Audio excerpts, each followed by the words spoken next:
Sean here. I've got COVID, but I'm going to make this video. Cyraxx, picture you're at life's table. Say life is a table. And you've got everybody there eating. Some are eating ramen noodles. Some are eating filet mignon and caviar. Some are eating hamburger and french fries. Different classes, different people, different foods. And then there's Cyraxx. And his plate is empty. There's nothing on it. And I think Cyraxx would be okay with that. I think he'd be okay with that as long as everybody at that table knew his name. He calls himself a content creator. He's created nothing in life. His life has no content. If you took each of our life stories and you recorded it on a vinyl record and you started playing it, maybe some narration, some nice music in the background, people listening might laugh or giggle, cry, whatever emotion it would trigger. Cyraxx's would be nothing but static. But he wouldn't care. He wouldn't care that his is only producing white noise and everyone else's has substance. Because in his head, well, their records are producing noise and my record is producing noise. It's the same thing, right? Cyraxx's life has produced nothing but a pile of sludge.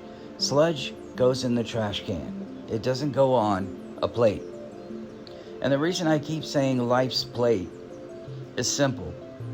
Cyraxx is a pathological liar, which means he has to tell his story to anyone and everyone that he meets. It's very important. And if someone were to walk up to the table and he was sitting there and the plate, everything in life he's done, everything he's worked for, everything he's accomplished, he's working towards, that's going to nourish his life, should be visible on that plate. Metaphorically speaking, but there's nothing there. There's dust on the utensils. And what Cyraxx would probably say is, oh, two things. Oh, you just got here. You missed it. I've got all this amazing stuff. I just ate it. It was like 17 sandwiches, better than everyone else's sandwiches, and I ate them. That's why my plate is empty. Or, if you're rich, you'd probably hear the sob story about how the reason you have nothing on your plate is because everybody else was taking everything that you had. You would have things of substance, things that could nourish your family, but somebody else took it all. And if that doesn't work, he goes to the angry. Yeah, they took my stuff. I'm pissed off, man. Yeah, I'm pissed off. N-word and N-word this and N-word that. I'm not even talking about N-word boy. I'm just talking about how his little racist mouth runs. He's produced nothing. Nothing that's going to nourish his life. Nothing is going to give it any kind of energy or sustain it. And everyone can see it.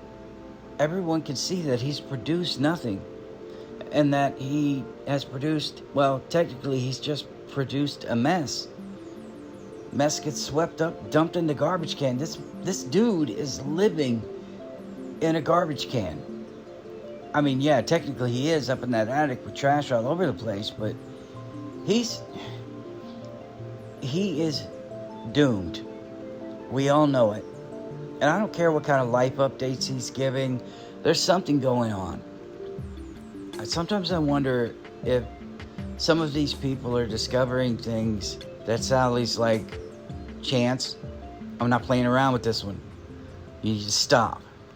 I don't want them to know that your grandpa uncle had sex with me when I was 13 or whatever it was, whatever it might come out.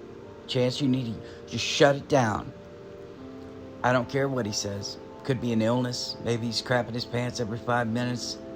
And if he was getting help from the state, like I was mentioning before, if he was getting help from the state, he would not be allowed to come online and talk about it. That would ruin everything that they were working towards. If I was helping you out as a psychiatrist and we were talking and you were going online and sharing all of it and getting input from everyone else, and then you would come back and no progress had been made, and as a matter of fact, now you're smarter than I ever was. I'm using me, but I'm just, and you know what I'm saying. Just an example. It would be detrimental. So if Cyraxx was getting any kind of assistance, He shouldn't be online talking about it because they wouldn't be happy. And I guarantee you, if the state was giving him some assistance, they would be monitoring what is his number one problem. But here's what blows me away about Chance. Chance would rather spend, not spend his time building up his resume, training, experience, trying to get a better life for himself so he can actually contribute. He would rather spend his time protecting himself about getting any kind of help or assistance, doing just enough so no one has to intervene. Think about that. Not try to get a job, try to move forward with his life, but he'd rather just block any help or assistance that someone would try to give him.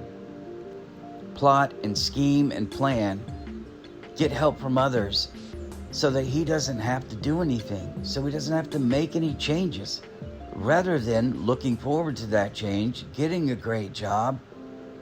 How twisted is that?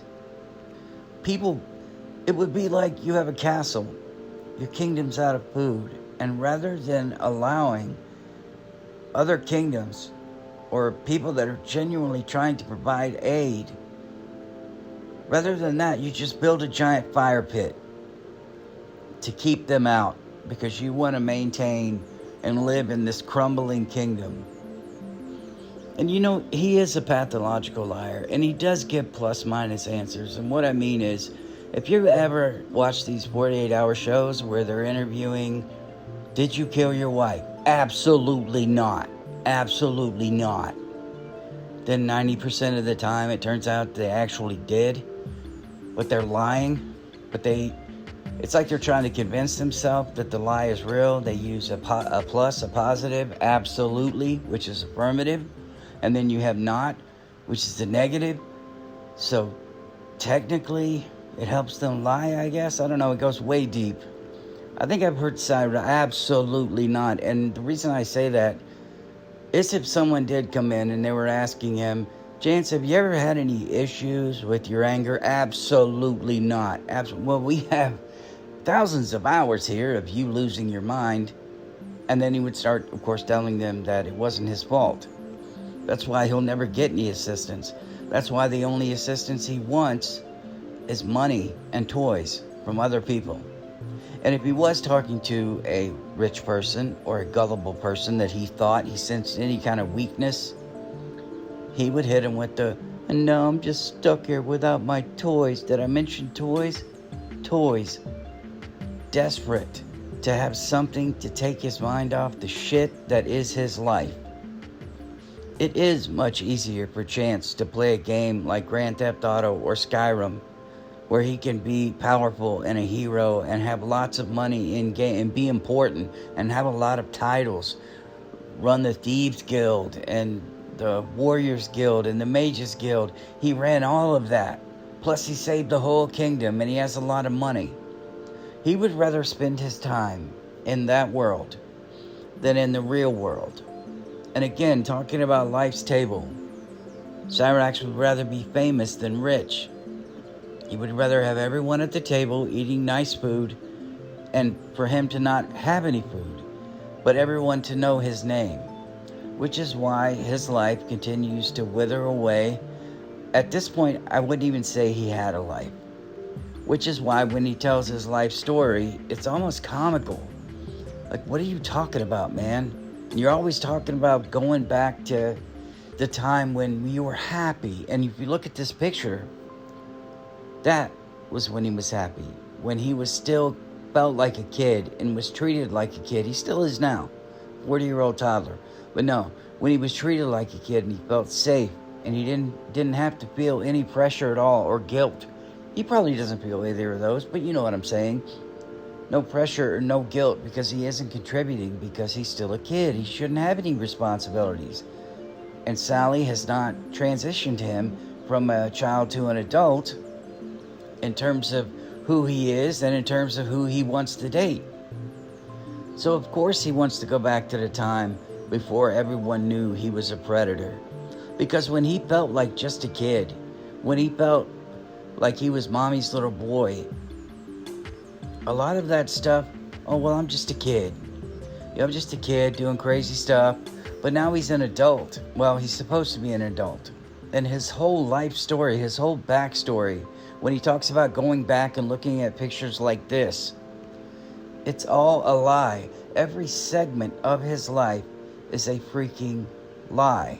And if you attach one lie to another, after you attach the first one to the second one, and let's say years 1 through 8, they don't really count, but let's say 8 through 16 and 16 through 24, and you join those together, and 8 through 16, there are so many lies you don't even know what's going on, then you attach it, and then this one you have no idea what's going on, and not only do you not know what's going on between 16 and 24, but because 8 and 16 were so clouded, 16 to 24, it may not even be the same quest line. Like, you know what I mean? Nothing in the 16 to 24-year-old in the age range may even be valid, because everything before it was based on bullshit. I am 100% certain that Cyraxx was fed a lot of lies until he was in his mid-teens. I'm sure he is, about his family, about the family's history, about everything. It's much easier as a parent to never deal with adversity. And Sally, I'm sure, lying to Cyraxx about how wonderful it was and how she's a fucking hero, and she bitch slapped his mom and took him away and gave him this dream life. I'm sure his life was built on half-truths and just flat-out lies.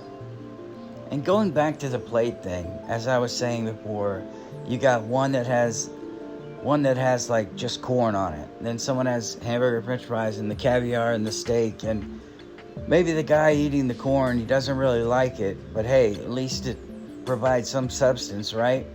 The one with the steak and the caviar, they might have been the guy eating the corn for 20 years and then finally moved on up. Corn went to hamburger. Hamburger went to steak. Steak went to filet mignon and caviar. Cyraxx's fucking life plate is still empty. There's nothing on there. He hasn't even produced the most basic of nutrients for his life. He's not growing. He's not healthy. His mental health is terrible. His physical health is terrible. He has no positive outlook. There's nothing in his future that's going to be positive for him. His food intake literally is garbage, like Hot Pockets and crap like that. His life intake, there is nothing providing any nourishment. It's just sitting there, festering. And the truth is, the only thing on his life's plate, probably roaches, desperately looking for something. I mean, right now, if you looked up Cyraxx's net worth, it would say he owes $1 billion. And I know I'm kind of rambly. Like I said, I'm kind of cloudy-headed. And I just wanted to make a Cyraxx video. If you meet somebody and they're immediately trauma dumping on you, it's like they're just trying to give you a heads up that the only reasons I'm going to make any mistakes is because of all this terrible stuff that I just told you about. Now you have my backstory, and now you might look at me with a little bit of sympathy and be more forgiving and let me get away with more stuff. Chancey Poo does that shit all of the time, because if he tells everybody how terrible his life is and none of it's his fault and all of this bad stuff happened, maybe they'll look at him and go, wow, yeah, I can totally see why you're struggling, man. I totally get it. But when you're lying, and we can tell that you're lying and there's proof that you're lying, you don't get any sympathy from anyone, because you haven't even confronted who you are, and you're asking others to confront who you are, Chance, and no one is going to do that. In his head, he's sitting at the head of the table. Everyone else is a guest at the Cyraxx table. And it's funny, because if I was to use that analogy / metaphor / example / the only reason y'all are eating all that food is 'cause of me. This is a guy who can't even put food on his own table, who can't make any money, who can't figure out how to monetize anything, who hasn't progressed in life at all, complaining that other people have figured out a way to take the shit, the absolute garbage that is his life, and make money off of it. We're in a capitalist society there, Cyraxx. Monetize your haters. Monetize what you can. Get on the grind. As he says, he's out here grinding from sun up to sundown. He's on that grind. How can you be on the grind if you're just sitting up there fapping it in your attic? There was somebody, I'm not going to mention him. I don't know if they want to be mentioned in my video. They saw a picture of him, and the first thing they mentioned was testosterone. Being bald, the physical shape he's in. And of course I had to mention that he supposedly faps it 15 times a day, and his grandma mommy had to rub ointment on it, and she would get angry because it would get erect. And he just laughed and was like, I don't think that guy can get an erection. And I'm like, you never know, man. I mean, this is a predator, dude. I mean, if that day comes where he has to punch it, shoot at it, elbow it, have somebody punch it for him, and it just doesn't work anymore, I mean, that's Cyraxx's favorite pastime, apparently. Do you guys have any idea how hard it is to fap it to a Chromebook that barely works? I mean, church would be the ultimate thing for him. By the way, I was at church on Sunday. I had gotten back from the show. I went to church. I'm just sitting there, enjoying the service, and this man and a woman, younger couple, walk by. He sits down in the same pew. I'm in the back. He sits down in the same pew. His wife is sweating, falls into the pew. She passes out, and he's just looking around like he doesn't know what the hell he's doing. Just kind of like, So I look at him again, and I'm thinking, should I intervene? Anyway, I finally go, dude, I'm going to call 911. Oh, okay. So I call 911. She passes out again. Making a long story short, this was not what I wanted to deal with on a Sunday morning after a late show, or ring announcing. So I call the ambulance. They get there. The guys I gave him the phone, before they get there. She starts throwing up, and she passes out again, and he's debating whether or not to have her go to the fucking hospital. I'm like, what is happening here? And all I could think of when I got back, and I think there was a video from Steve from Machete Squad or somebody. No, maybe a Swamp Dweller. I was watching one of the videos, and all I kept thinking was, I wonder how many times that's happened with Cyraxx, where he just passed out, or something happened, and he might have needed to go to the hospital, and Sally just wouldn't take him. Or Ed would be like, now, is it physical pain, or what's going on? Well, yeah, I think I'm just sick. Oh, yeah, he's staying home. We ain't taking him. If they ain't giving him any pain meds, we staying home. That little bit of excitement that I had, hell, announcing that show on Saturday night was probably more excitement than Cyraxx has had in 15 years. Except for when he got beat up by Marty, and it was the best sexual experience of his life. It's Sunday. I figured I could ramble a little bit. And I'll say this, and then I'll shut up. Cyraxx is bored because everyone else is enjoying their life, reaping the rewards, worked hard. They're consuming what's on their life's plate. They're just eating it. And he's just sitting there, staring at his own plate, complaining that everyone else is eating. That dusty, empty plate that there is and will never be anything on, because he refuses to work for anything or try to provide for himself. And honestly, if it was a nice plate, he still couldn't see his reflection, because Cyraxx has not confronted who he is. So he would be sitting there, probably in a kid's chair, dusty plate, missing utensils. He wouldn't even need those. If he was able to put anything on there, he damn sure would eat it with his hands, because it would be a sloppy mess. Even if he did produce something, you wouldn't even be able to recognize what it is. It would just be something. Well, he did something, I guess. I don't really know what he accomplished over there, but I think he accomplished something. And I know sometimes the comparisons, they may not be the greatest, but that's the best way I could put it in terms of this content creator who doesn't have any content in his life to speak of, and wants to get online and create content for others to consume. and never consume anything of value out of life, real life, just terminally online. It's a very, very sad existence. All right, Sunday rambling done. I'll see you guys in the next one.